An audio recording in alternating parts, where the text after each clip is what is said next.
n'est pas respecté ou est abîmé.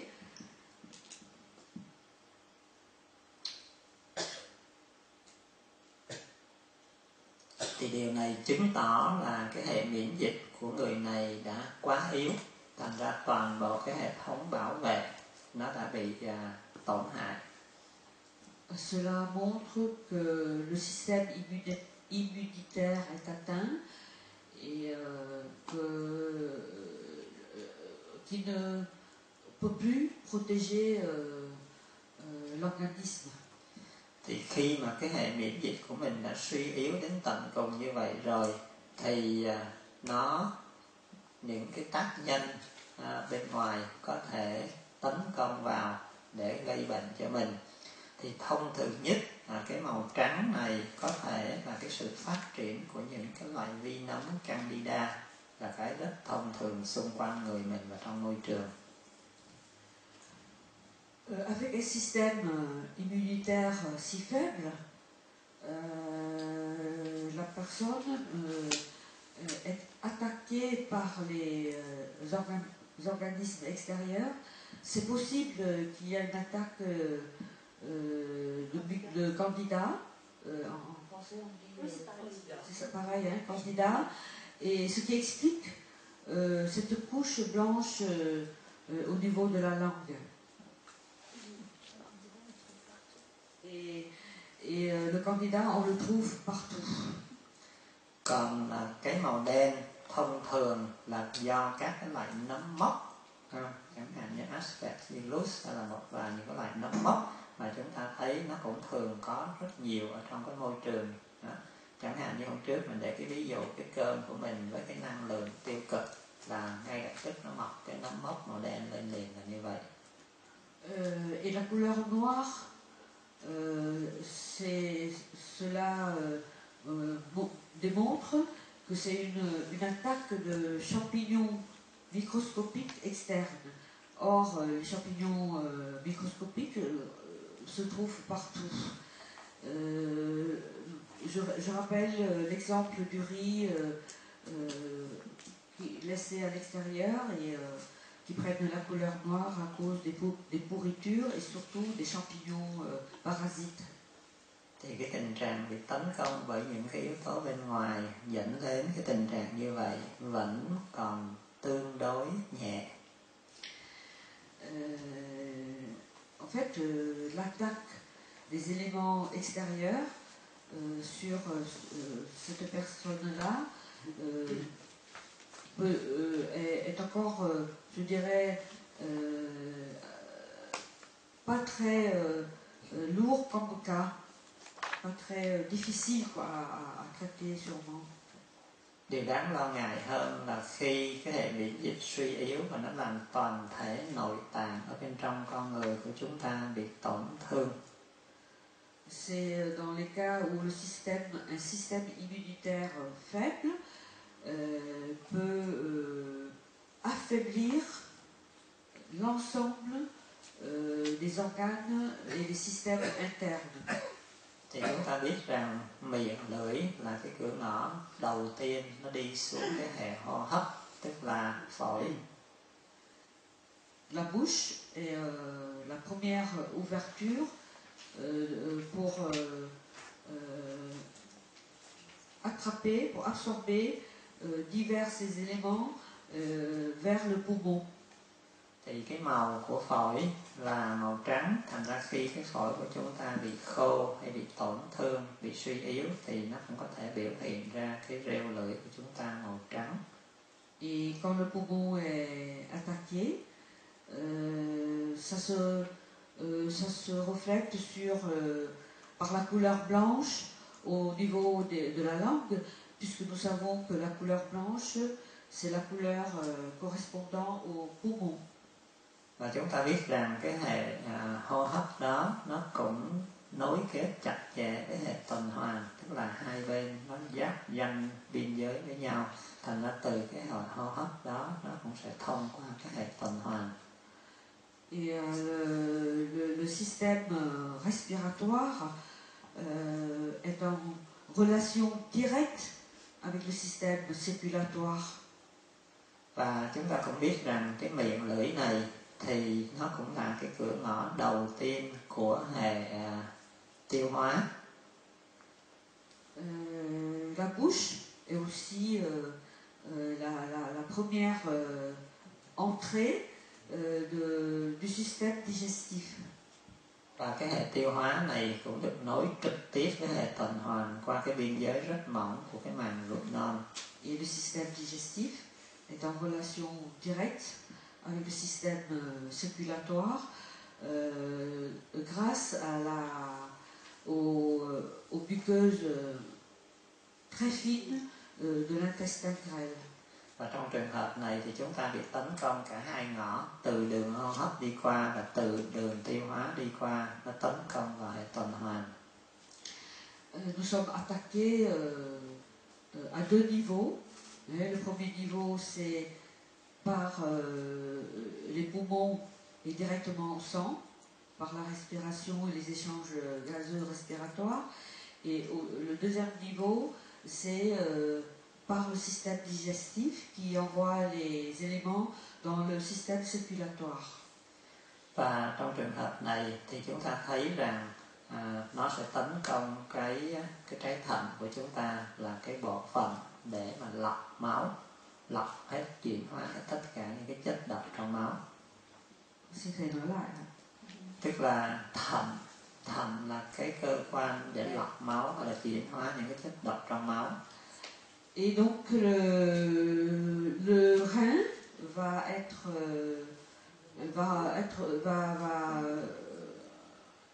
relié, ou je ne sais pas comment dire, puisque le rein s'occupe de filtrer les toxines au niveau du sang.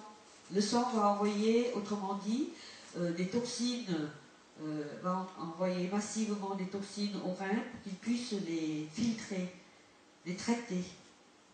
Nếu trong trường hợp mà chúng ta bị thêm một cái chất độc vô hình nữa, tức là lo lắng, sợ hãi, căng thẳng, stress, thì nó sẽ tấn công cái thận này từ nhiều phía và làm cái thận nó bị tổn thương rất là nặng nề. Et là-dessus, si nous ajoutons les toxines invisibles telles que tension, stress, angoisse, peur, diverses émotions négatives, le rein il va être submergé dans son travail. Và khi cái thận bị tổn thương như vậy thì nó sẽ biểu hiện trên lưỡi là cái màu đen, và màu đen là màu của thận. Ce rein affaibli ou malade va se refléter au niveau de la langue par la couleur noire, parce que la couleur noire correspond au rein.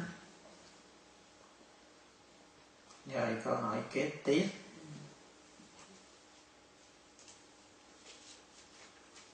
Và lỗ tai nghe tiếng ù, trị làm sao, số nào?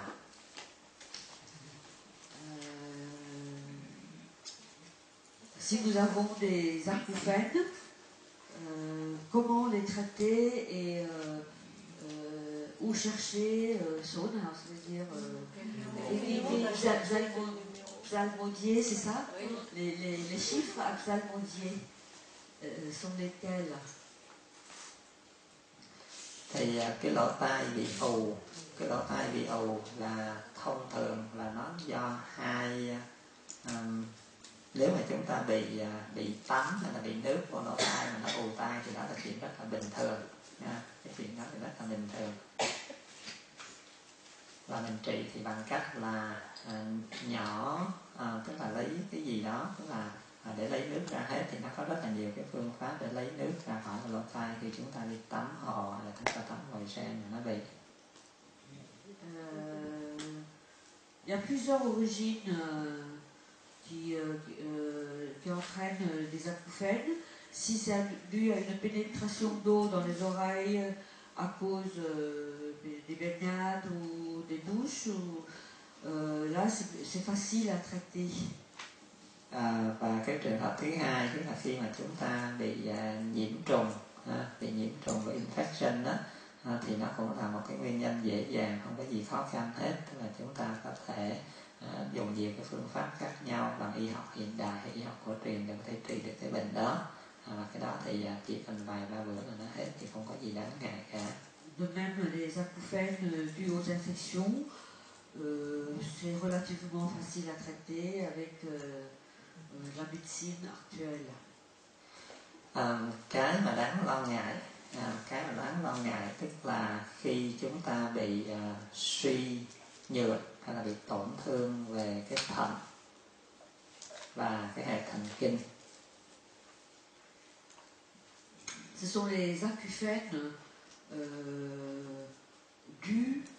aux insuffisances du rein ou aux insuffisances du système nerveux qui sont les plus graves. Thì thật ra cái này á, là đòi hỏi không phải chỉ là niệm số. Khi chúng ta muốn niệm số thì mình có thể niệm cái con số của 36 này. Đó là cái niệm số của mình để mà tất cả những cái vấn đề liên quan tới thận.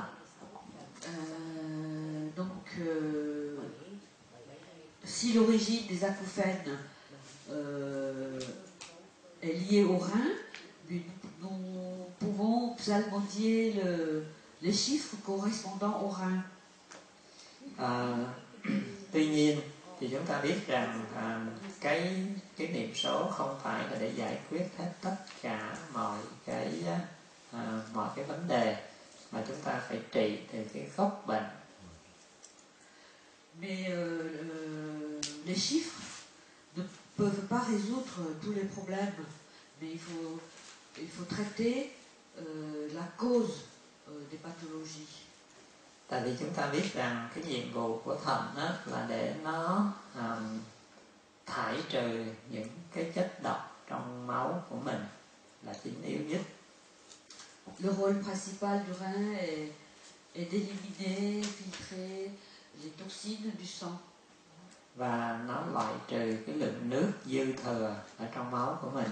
Et de rejeter l'excès de liquide du sang.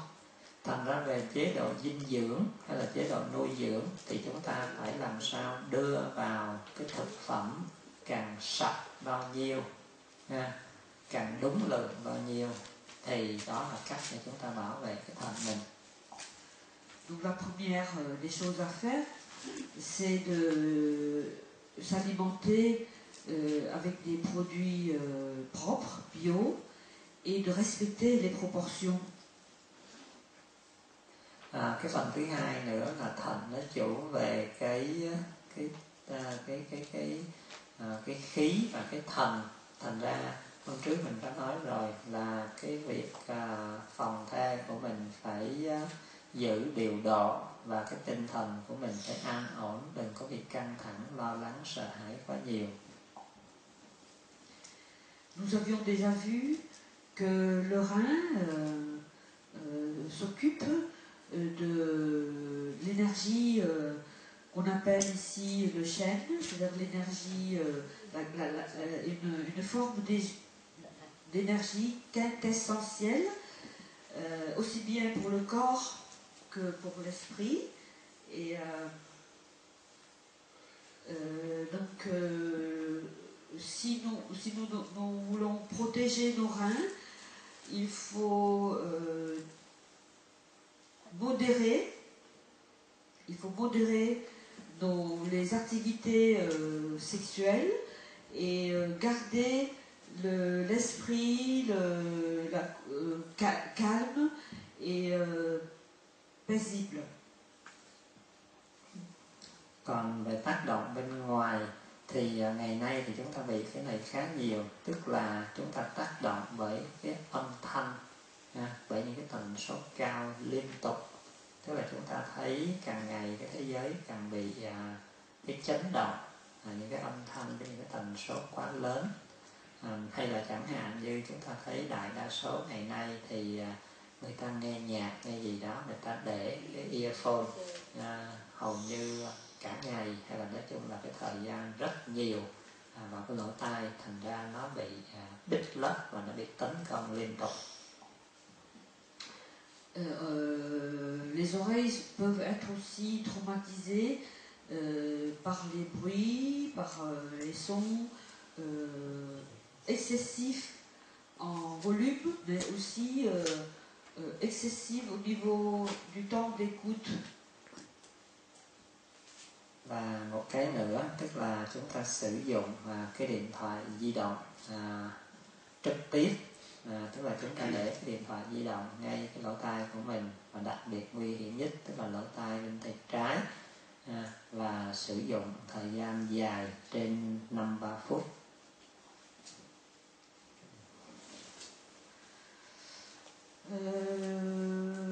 Nous utilisons, enfin, ce sont des effets aussi, l'oreille peut être abîmée par le téléphone portable, utilisé de façon excessive, surtout l'oreille gauche peut être, on utilise souvent l'oreille gauche pour écouter le téléphone et le portable, et on ne respecte pas les temps aussi d'utilisation. Nous passons des heures au téléphone, ce qui peut aussi endommager les oreilles. Cái câu hỏi kế tiếp, gluco nuôi NB là cái gì vậy? Não bộ. Não bộ. Gluco nuôi não bộ mà cũng nuôi tế bào ung thư, cái nào sẽ được nuôi dưỡng trước với điều kiện ra sao? Con không hiểu ạ. Tức là cái đường glucose, tức là cái đường glucose thì nó vừa là cái nguyên liệu chính yếu để nuôi não bộ của mình, mà nó cũng là cái điều kiện để nuôi tế bào ung thư. Thì như vậy nó sẽ ưu tiên cho cái nào trước, trong điều kiện nào? Le glucose sert à nourrir le système nerveux central, mais c'est aussi une source d'énergie pour les cellules cancérigènes. Quelle est en fait sa cible préférentielle, je dirais, c'est-à-dire il nourrit plus le système nerveux ou il nourrit des cellules cancérigènes? Cancéreuses, pardon. Cancéreuses. Cái đường ở đây cũng là đường gluco, nhưng mà mình phải phân biệt nó là cái đường đơn hay là đường đa. Tại vì khi mà mình sử dụng cái đường mà thải ra nhanh bao nhiêu thì chúng ta sẽ bị tế bào ung thư nó sẽ lấy trước. Secours les chimistes là. Le glucose a plusieurs formes.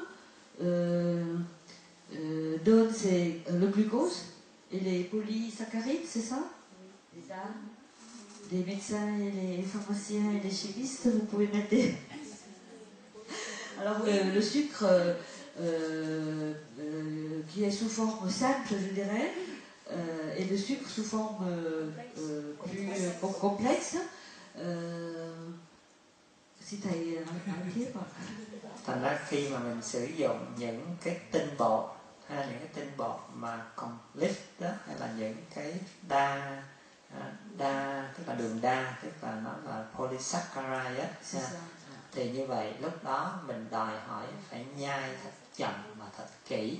Thì chính cái quá trình nhai chậm, nhai kỹ như vậy thì hôm trước mình đã giải thích rồi, tức là thứ nhất là nó tiết ra nhiều nước bọt, từ cái nhiều nước bọt đó mình sẽ có nhiều cái men để phân hủy cái đường đó ra. Donc je résume, le glucose peut exister sous forme simple, le glucose, et puis sous forme de polysaccharides. Et ces deux formes proviennent des féculents.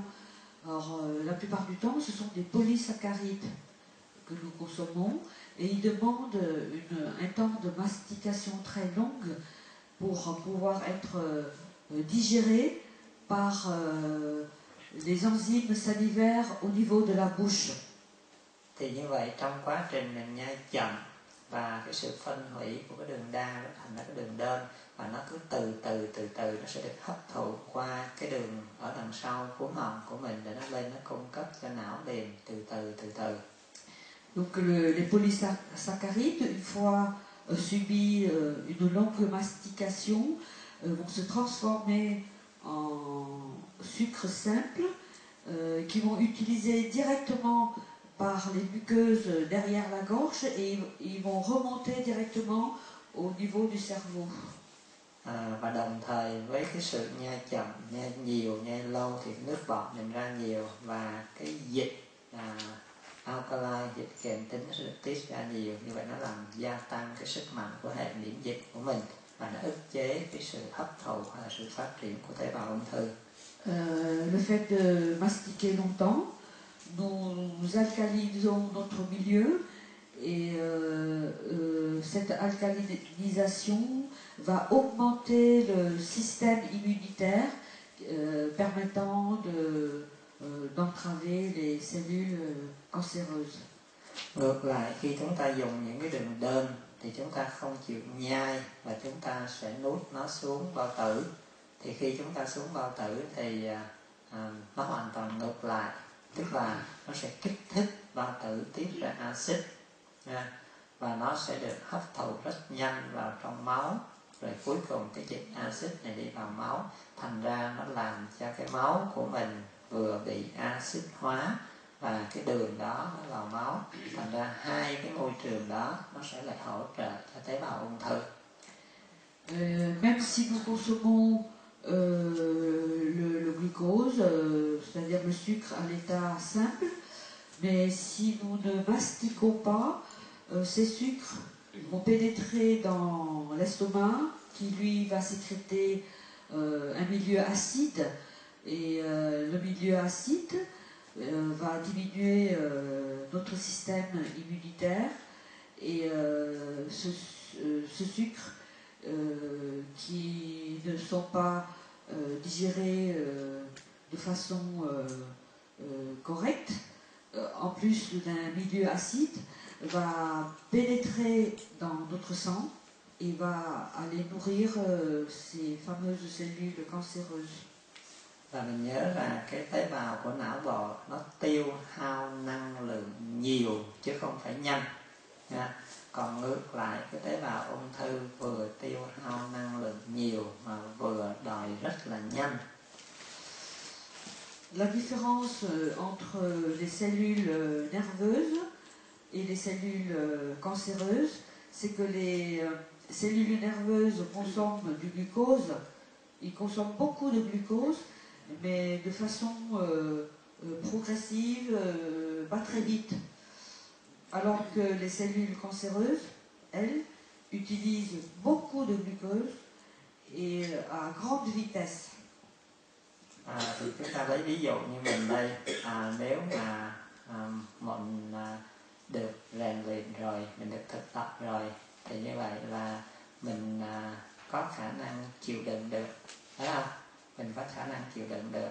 Thành ra bây giờ mình không nuôi, tức mình không có cung cấp năng lượng cho mình trong một tuần lễ. Nó sẽ khác với một người rất là háu ăn, chưa được rèn luyện. Thì bây giờ khi mình bỏ một cái thực phẩm ra, ai sẽ nhào tới chụp trước, giành trước và lấy nhiều hơn. Mais je pense que thầy est en train de nous comparer, nous, avec le comportement des cellules nerveuses et des cellules cancéreuses. Voilà, nous avons déjà une semaine de pratique. Nous avons l'habitude de nous nettoyer, de nous purifier. Si quelqu'un nous présente un bon aliment, quel serait notre comportement vis-à-vis de quelqu'un qui n'a pas pratiqué? Rồi câu thứ hai là chỉ ăn trái cây trong một thời gian lâu có đủ để nuôi não bò hay không?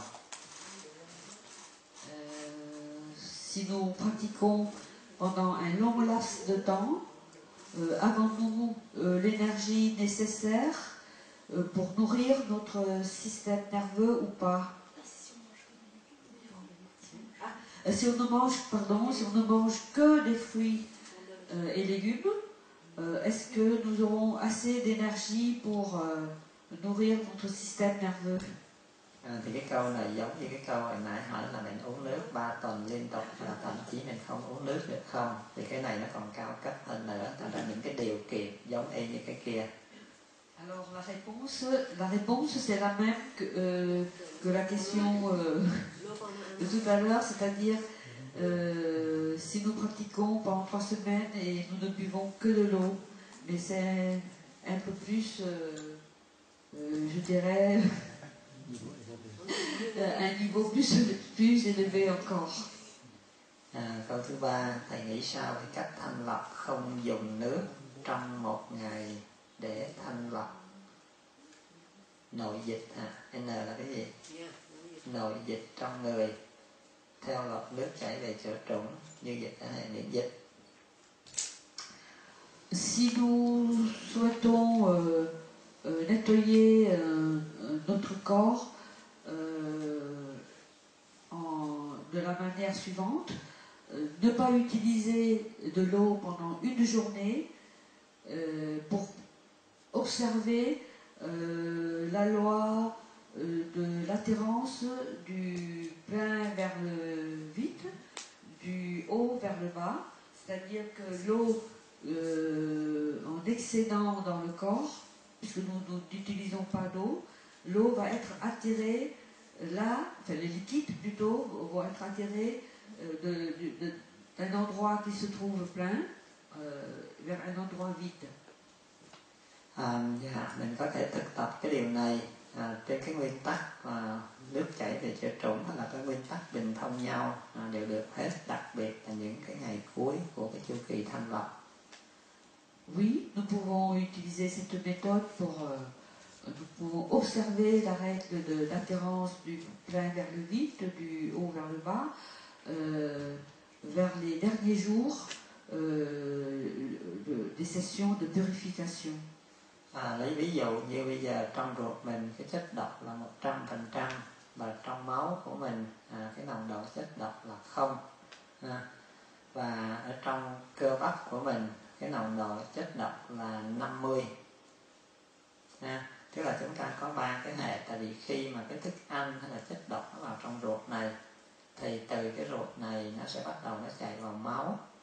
Sau khi nó vào máu xong xuôi rồi thì nó sẽ bắt đầu nó chạy vào trong cơ bắp hay là xương khớp, tức là nó vào sâu hơn nữa.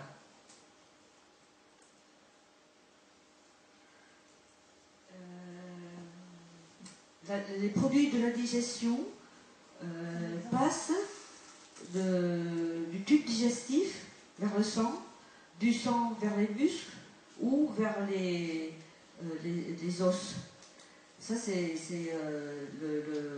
la digestion, les produits le sens de pénétration des produits de la digestion. Về khúc đầu có nghe thế này. Thì đầu tiên là thực phẩm hay là chất độc nó vào trong ruột. Từ cái ruột này nó sẽ bắt đầu đi qua máu. Rồi từ máu này nó sẽ bắt đầu nó đi vào cơ bắp hay là xương khớp hoặc là các cái tế bào sâu. Cái đó thì con có giải thích rồi. Thì bây giờ mình nói trên cái nguyên tắc đó, lấy ví dụ như mình biết rằng trong con người của mình, trong 3 cái hệ thống đó thì cái đường ruột của mình là dơ bẩn nhất nha. Cái hệ thống tuần hoàn máu của mình là sạch nhất, và cái cơ bắp của mình là trung gian, tức là không quá dơ mà cũng không quá sạch. Thì như vậy mình lấy 3 cái con số tượng trưng, lấy ví dụ như trong máu của mình là nó thiệt là sạch, thì như vậy nó là 0% chất độc. Trong đường ruột của mình dơ nhất, mình cho nó maximum là 100% chất độc, và trong cơ bắp của mình nửa chừng thì mình cho nó là 50%. Donc je répète, les aliments, aussi bien les toxines, passent du système digestif au système circulatoire et plus en profondeur vers les muscles et les os. Si on prend en pourcentage un exemple de pourcentage de toxines, notre système digestif, c'est le système le plus sale du corps et il a 100% de saleté, de toxines. Le système circulatoire, le sang, est le système le plus propre et il a 0% de toxines.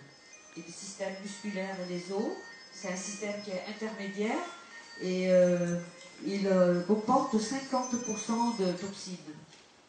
Thì như vậy, khi những cái ngày đầu mà chúng ta uống nước và những cái chất để mà chùi rửa đào thải độc tố, thì chúng ta phải làm sao để cho cái chất độc ở trong đường ruột nó ra, thấy không? Thì chúng ta phải cho cái chất độc trong đường ruột nó ra. Lấy ví dụ như ngày đầu chúng ta uống, nó tống ra được một nửa thì nó sẽ giảm xuống còn 50%.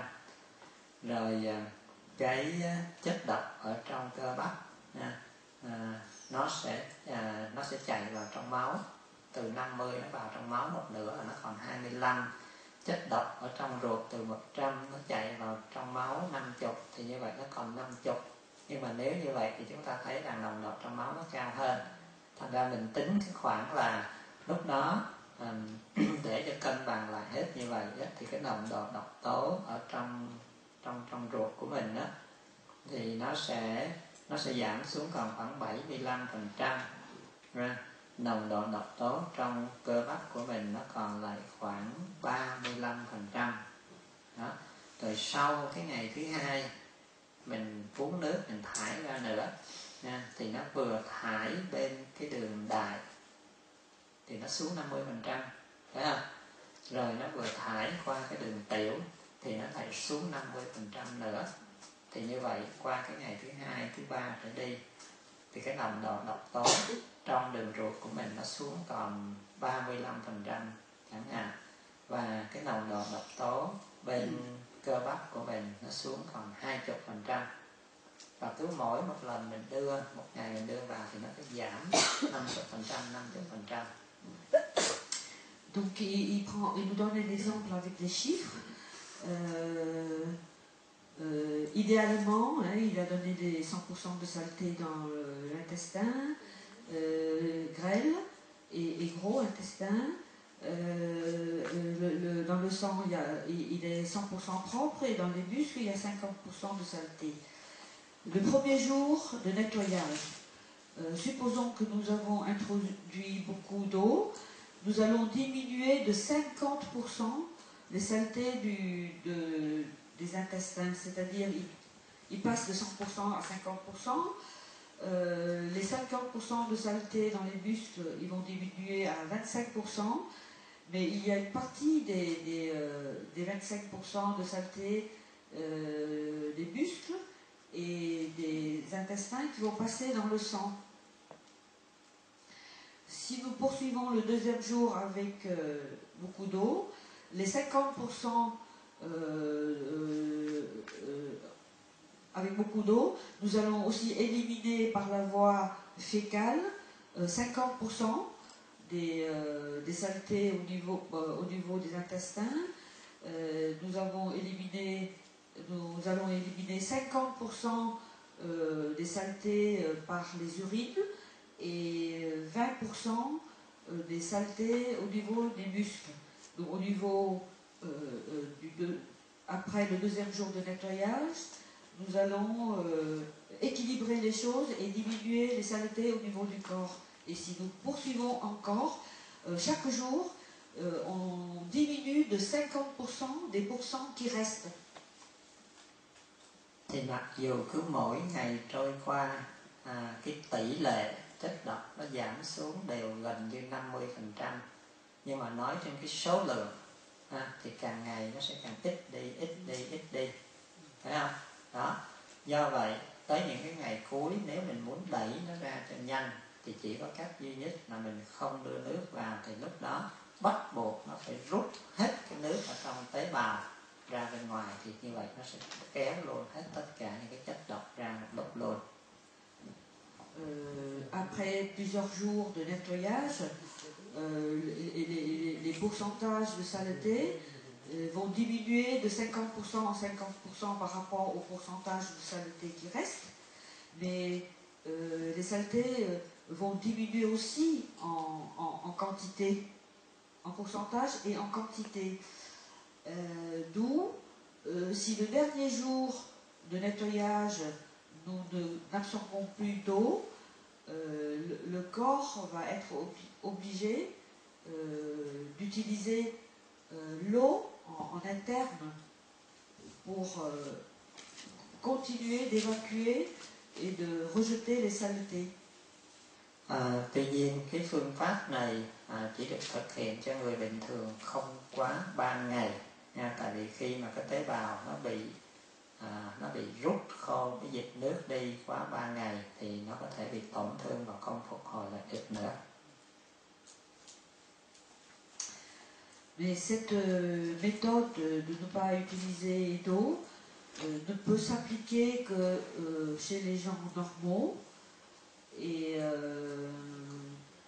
pas plus de 3 jours, car l'eau interne au niveau des cellules, quand elle sort trop longtemps des cellules, elles ne peuvent plus être, on ne peut plus les récupérer, c'est-à-dire on ne peut plus réintroduire quand il y a une sortie d'eau massive au niveau des cellules. Oui. Ouais. Et un corps déshydraté, les cellules déshydratées ne peuvent plus être régénérées. Rồi câu hỏi kế tiếp là xin thầy chỉ giúp trị những chứng bệnh sau đây. Thứ nhất, người đàn ông lớn tuổi bị bệnh rối loạn nhịp tim.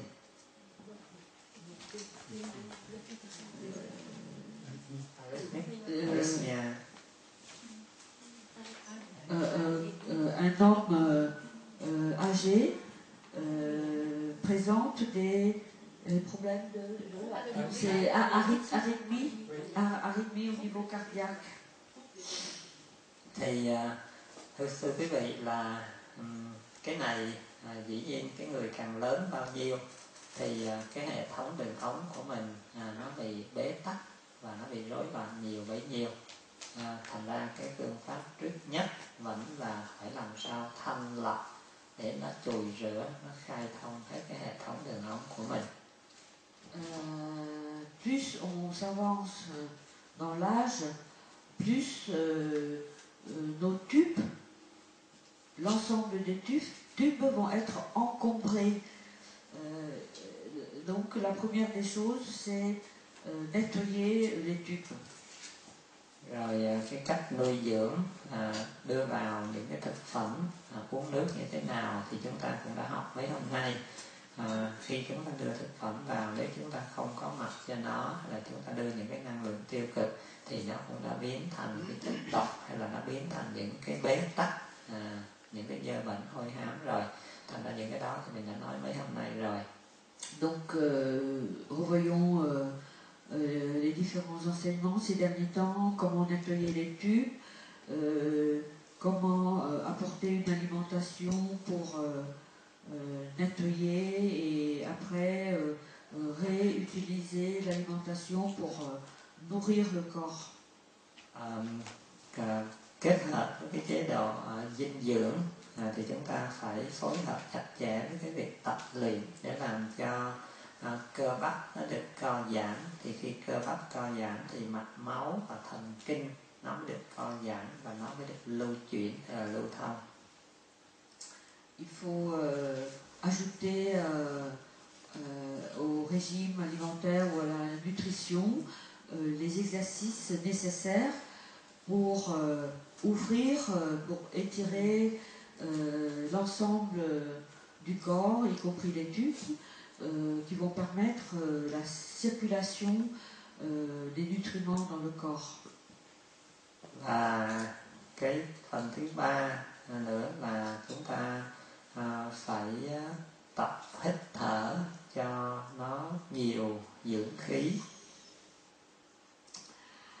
Et réapprendre à respirer longuement et profondément pour apporter à l'organisme l'énergie nécessaire.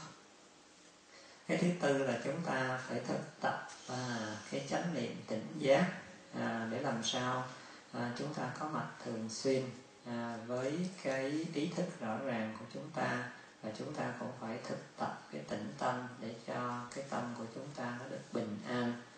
đối, cân bằng. Thì như vậy tất cả mọi cái lệnh từ ở trên não bộ của mình đi xuống tất cả các cơ quan bộ phận, nó được đi một cách rất là chính xác và điều độ. Thì đó là cái quan trọng nhất mà chúng ta cần phải thực tập. Appliquer la pleine conscience dans toutes les activités pour apaiser le corps, mais apaiser aussi l'esprit, pour absorber, je dirais, pour pouvoir recevoir l'énergie des niveaux les plus élevés pour qu'ils puissent nourrir le système nerveux central. Rồi, thôi hết giờ chúng ta phải tạm dừng ở đây, và tối nay thì chúng ta sẽ tiếp tục. Cảm ơn đại chúng, và chúng ta nghỉ ngơi một tí xíu để mình đi ra ngoài tập khí công và thiền hành. Nous allons nous arrêter ici pour l'après-midi et reprendre ce soir en attendant une toute petite pause pour aller se retenir dehors si le temps nous permet pour les exercices.